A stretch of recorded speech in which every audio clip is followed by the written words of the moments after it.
I'm Henry Cavill and I play Geralt of Rivia in Netflix' The Witcher. This is the steel sword that I wielded as Geralt throughout the series. Every good monster hunter has one. So let's get into exactly what makes a Witcher's sword.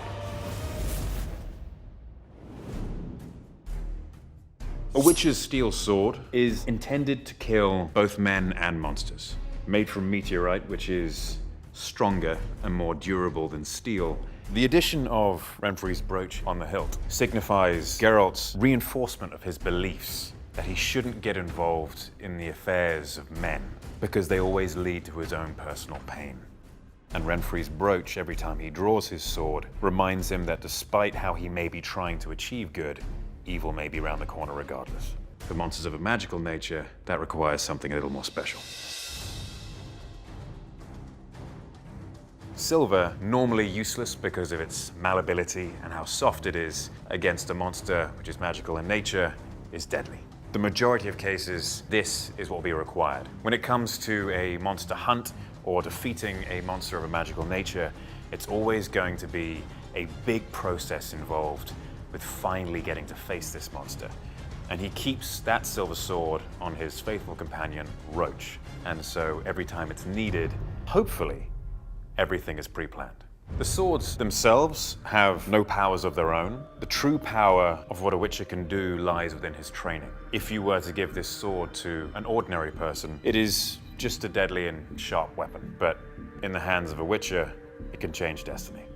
The design and the styling of the sword became very, very important to me after I'd wielded it for a couple of episodes. And due to the manner in which Geralt fights, the sword has to be available at any time, at any angle, and he must be able to flick it through his wrist. And if he can't do that, his fight style doesn't work.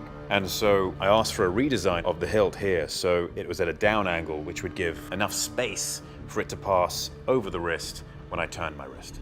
There were different versions of the swords made. There was a lightweight version, which we used for most combat. A lightweight version is safer, because if I were to put a foot wrong or a strike wrong, no one gets injured. It's more of a bruise rather than a broken limb or cut skin. When we involved anything close to the face, we had rubber swords. So you're not gonna hurt someone, you're not gonna mark their face and therefore give hair and makeup a nightmare to deal with for the next few months. The last kind we had were the cut down swords. The purpose of that is that in post, in CGI, we can cut people's limbs off using an action. So if I were to hold someone's hand here, draw the sword across and do that, their hand can still be there without me having to actually drag a piece of metal or even rubber over their exposed arm.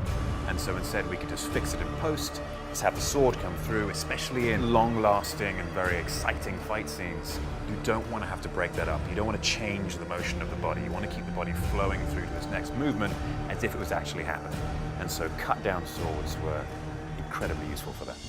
Thank you for allowing me to explain how a Witcher uses these certain tools of his trade. Be sure to check out The Witcher, now streaming on Netflix.